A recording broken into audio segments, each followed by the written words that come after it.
اللهم بارك على محمد وعلى آل محمد كما باركت على إبراهيم وعلى آل إبراهيم إنك حميد مجيد.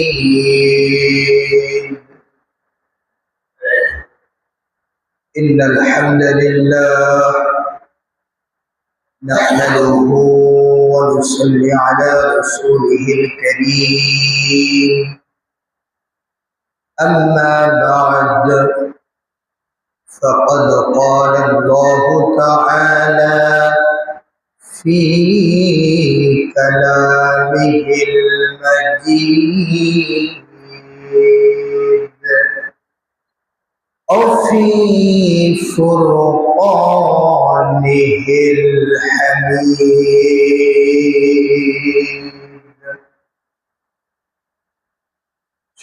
আমার সাথে পড়ুন أعوذ بالله من الشيطان الرجيم.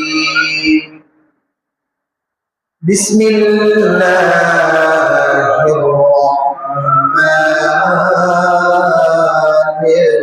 الرحيم. واذكروا الله في أيام معدودات. صدق الله العظيم وصدق رسوله النبي الكريم ونحن على ذلك لمن الشاهدين والشاكرين والحمد لله رب العالمين.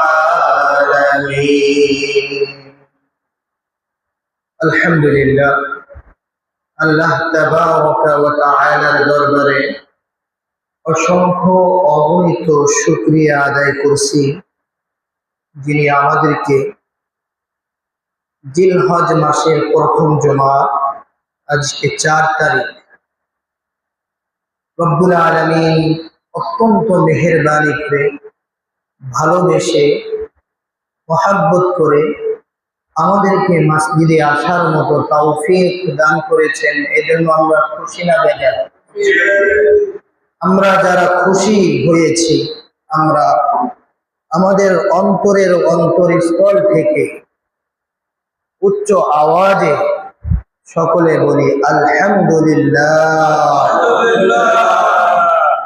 সম্মানিত মুসল্লিনে কিরাম, আল্লাহ রব্বুল আলামিন কুরআনুল কারীমের মধ্যে একটা সূরা নাজিল করেছেন। এই সূরাটার নাম সূরাতুল ফজর। এই সূরাটার নাম কি? ফজর। আমরা ফজরের নামাজ পড়ি না? এই ফজর নামে আল্লাহ তাআলা একটি সূরা কোরআনের মধ্যে নাজিল করেছেন। আল্লাহ রাব্বুল আলামিন এই সূরার শুরুতে শপথ করেছেন, কসম করেছেন, ওয়াল ফজর ওয়া লায়ালিন আশর।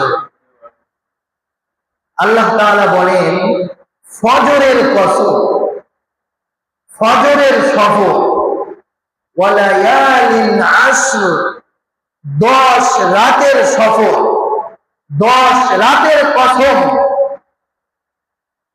মুফাসসিরিনে কিরাম কিতাবের মধ্যে লিখেছেন, তাফসীরের মধ্যে লিখেছেন, এই 10টি রাত হচ্ছে জিলহজ মাসের এই 10 রাত।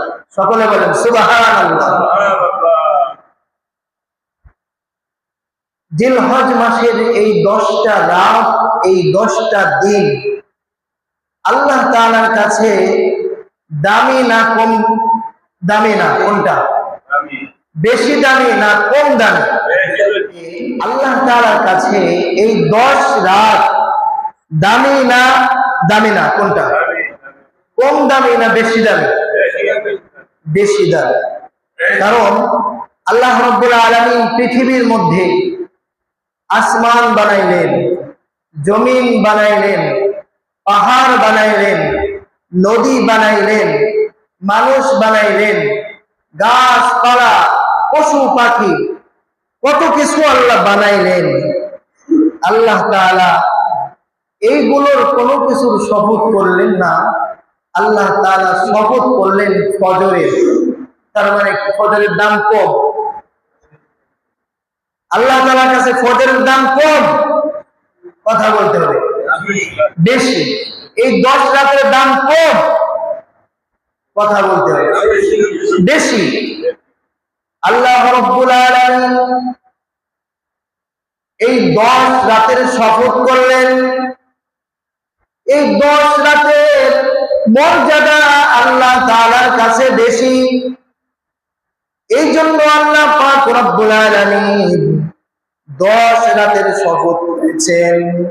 আর যে 10 রাতের শপথ আল্লাহ করলেন, সেই 10 রাতে আমরা এখন অতিক্রম করছি। সুবহানাল্লাহ বলবেন না?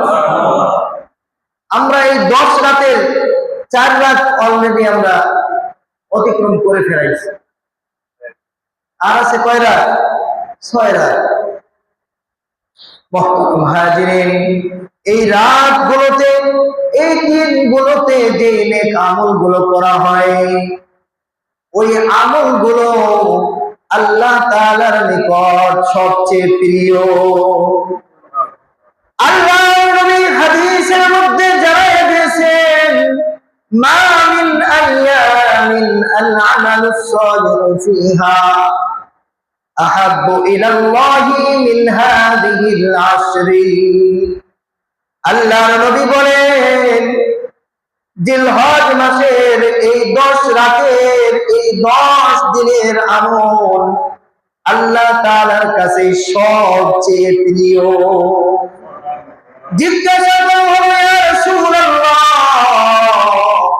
জিহাদ কি এর থেকে কম মর্যাদা, কম সম্মান? আল্লাহর নবী বললেন, হ্যাঁ।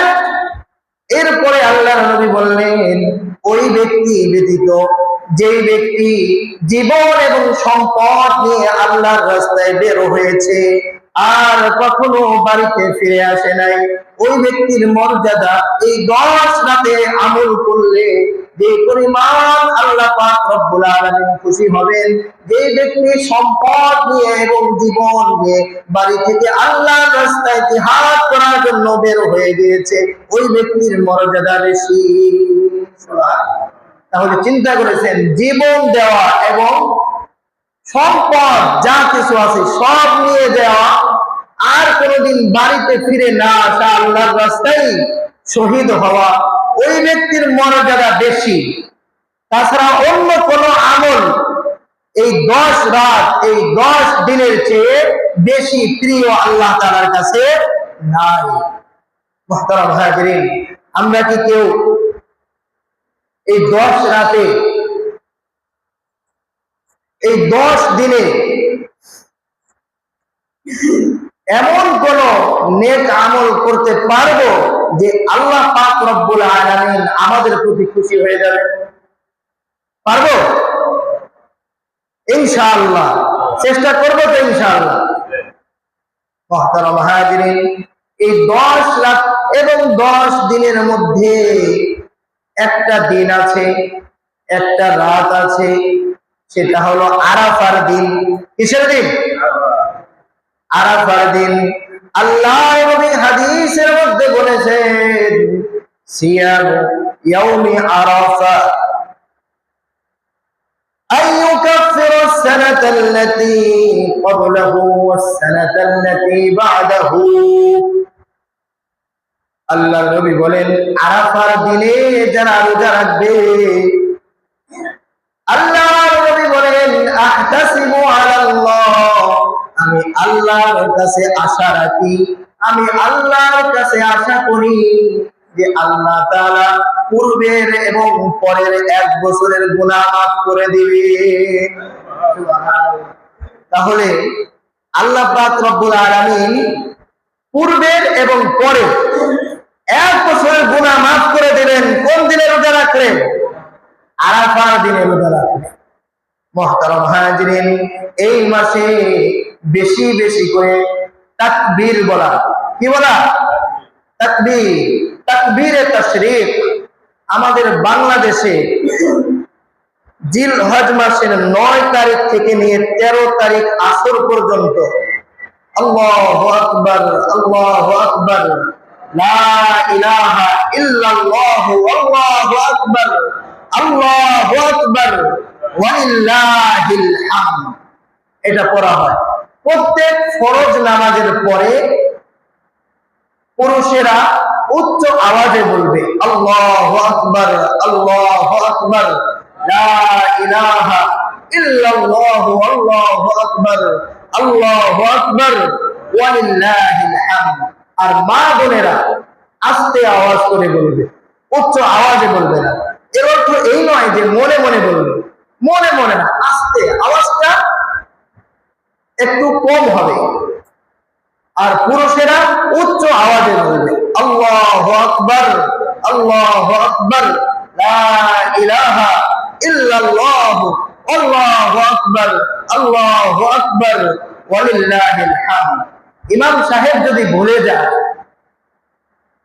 অথবা ইমাম সাহেব না বলে, দেখা গেছে মনে নাই, তো মুসল্লিরা কি বসে থাকবে ইমাম সাহেবের অপেক্ষায়? অথবা আপনি একা একা নামাজ পড়তেছেন, এখন কি আপনি পড়বেন না? এটা একা নামাজ পড়েন আর জামাতের সাথে নামাজ পড়েন। নামাজ, ফরজ নামাজ শেষ হওয়ার সাথে সাথেই তাকবীরে তাশরীক, আল্লাহু আকবার, আল্লাহু আকবার একবার উচ্চ আওয়াজে পড়া ওয়াজিব। একবার উচ্চ আওয়াজে পড়া ওয়াজিব। মা বোনেরা পড়বে আস্তে আর পুরুষেরা জোরে। মুহতারাম হাজিরিন, এই আল্লাহু আকবার, আল্লাহু আকবার অর্থ কি বলতে পারবেন? আল্লাহু আকবার অর্থ কি? আল্লাহ সবচেয়ে বড়, আল্লাহ সবচেয়ে বড়। এক ব্যক্তি মরণের সময় আল্লাহু আকবার বলছে, মরণের সময় আল্লাহু আকবার বলছে। মরণের আগ মুহূর্তে তাকে জিজ্ঞাসা করা হলো যে আপনি মরণের আগে কেন আল্লাহু আকবার বললেন? বললেন এত জগৎ, দুনিয়াতে যতদিন আমি বেঁচে ছিলাম, আমি সুস্থ ছিলাম, সারা জীবন আমি দুনিয়াকে বড় মনে করেছি, এখন দেখি সবচেয়ে বড় আল্লাহ, সুবহানাল্লাহ, আল্লাহু আকবার। মানে কি? আল্লাহ সবচেয়ে বড়। এখন মালাকুল মাউত আমার কাছে আসবে, এখন এই আল্লাহ ছাড়া এই মরণ থেকে, এই মালাকুল মাউতের হাত থেকে কেউ রক্ষা করতে পারবে? পারবে না। ওই ব্যক্তি বলে যে এখন দেখি আল্লাহু আকবার, আল্লাহ সবচেয়ে বড়, আর যা কিছু আছে এগুলো সবচেয়ে ছোট। আজ আমরা দুনিয়ার মানুষ মনে করে যে টাকা বড়, দুনিয়ার মানুষ মনে করে যে পদবি বড়, মানুষ মনে করে যে চাকরি বড়। কিন্তু যারা ইমানদার মুসলমান তারা বলে আল্লাহু আকবার, আল্লাহ সবচেয়ে বড়, সুবহানাল্লাহ। আমাদের কাছে সবচেয়ে বড় কে? আর যারা দুনিয়াদার তারা মনে করে টাকা বড়, তারা মনে করে পদবি বড়, তারা মনে করে চাকরি বড়। এগুলো কি বড়? কি বলেন? বড় কে? আল্লাহ। মুহতারাম হাজিরিন, যারা বেশি বেশি তাকবীর বলবে তাদের অন্তরের মধ্যে আল্লাহ তাআলার মহত্ব, আল্লাহ তাআলার বরত্ব তৈরি হবে, সুবহানাল্লাহ। যারা বেশি বেশি তাকবীর বলবে আল্লাহ পাক রব্বুল আলামিন তাদেরকে কুরবানির এই মহত্ব, কুরবানির যে মর্যাদা, কুরবানির যে সওয়াব আল্লাহ পাক রব্বুল আলামিন তাদেরকে দান করবেন, সুবহানাল্লাহ। মুহতারাম হাজিরিন, এই আইয়ামে তাশরীক, একটা হলো তাকবীরে তাশরীক আর একটা হচ্ছে আইয়ামে তাশরীক। আইয়ামে তাশরীক হচ্ছে জিলহজ মাসের 11, 12, 13 তারিখ, এটা হলো আইয়ামে তাশরিক, মানে তাশরিকের দিন, আল্লাহ তাআলার বরত্বের প্রকাশ করার দিন। আর তাকবীরে তাশরিক এটা হলো 9 জিলহজ থেকে নিয়ে 13 জিলহজ আসর পর্যন্ত প্রত্যেক নামাজের পরে, প্রত্যেক ফরজ নামাজের পরে উচ্চ আওয়াজে একবার বলতে হবে আল্লাহু আকবার, আল্লাহু আকবার, লা ইলাহা ইল্লাল্লাহু, আল্লাহু আকবার, আল্লাহু আকবার, ওয়ালিল্লাহিল হামদ। মুহতারাম হাজিরিন, তো আইয়ামে তাশরিক 11, 12, 13 আল্লাহ তাআলা কোরআনের মধ্যে বলেছেন ওয়াজকুরুল্লাহা ফি আইয়ামিন মা'দুদাত। সূরা বাকারার মধ্যে আল্লাহ বলেছেন তোমরা আল্লাহকে কয়েকটা দিনে বেশি করে স্মরণ করো। সুবহানাল্লাহ। তো এই দিনগুলো কি 11, 12, 13 তারিখ, কারণ ওই সময় মানুষ খাওয়ার মধ্যে ব্যস্ত থাকবে নাকি? আল্লাহ তাআলার নামে মুসলমানেরা, ইমানদারেরা যে পশু কুরবানি করবে, এই পশুর গোশত কে খাবে? আল্লাহ খাবে? নাউযুবিল্লাহ, আল্লাহ খাবে না, মানুষ খাবে নাকি? যারা মুসলমান তারা খাবে আর আল্লাহ তাআলার বরত্ব প্রকাশ করবে। পারবো তো ইনশাআল্লাহ? ধনী গরিব সবাই তো খাবে নাকি? এই কুরবানির গোশত শুধু ধনীরা খায়? কি বলে? ধনী গরিব সবাই খায়। আর আইয়ামে তাশরিকে বিশেষ করে 11, 12, 13 তারিখেই তো বেশি খায় নাকি? তো এই দিনগুলোতে আল্লাহ তাআলা নামে জবাই করা হয়েছে যে পশু, ওই পশুর গোশত যারা খাবে তারা আল্লাহ তাআলার প্রশংসা করবে। আল্লাহু আকবার, আল্লাহ সবচেয়ে বড়। বুঝতে পেরেছেন? ওই দিনগুলোতে আল্লাহ বলেছেন বেশি বেশি আল্লাহকে স্মরণ কর। আর তাকবীরে তাশরিক, একটা হলো আইয়ামে তাশরিক আর একটা হলো তাকবীরে তাশরিক, এটা বলা ওয়াজিব। আর আইয়ামে তাশরিক এটা বলা ওয়াজিব না, ফরজ না, তবে আল্লাহ তাআলার বরত্ব প্রকাশ করার কথা আল্লাহ তাআলা বেশি বেশি করতে বলেছে। বুঝতে পেরেছেন? তো আমরা ওই দিনগুলোতেও আল্লাহর বরত্ব প্রকাশ করব। আমরা হাঁটতেছি, চলতেছি, আল্লাহু আকবার, আল্লাহু আকবার বললে কি আমাদের সম্মান নষ্ট হয়ে যাবে? হযরত ওমর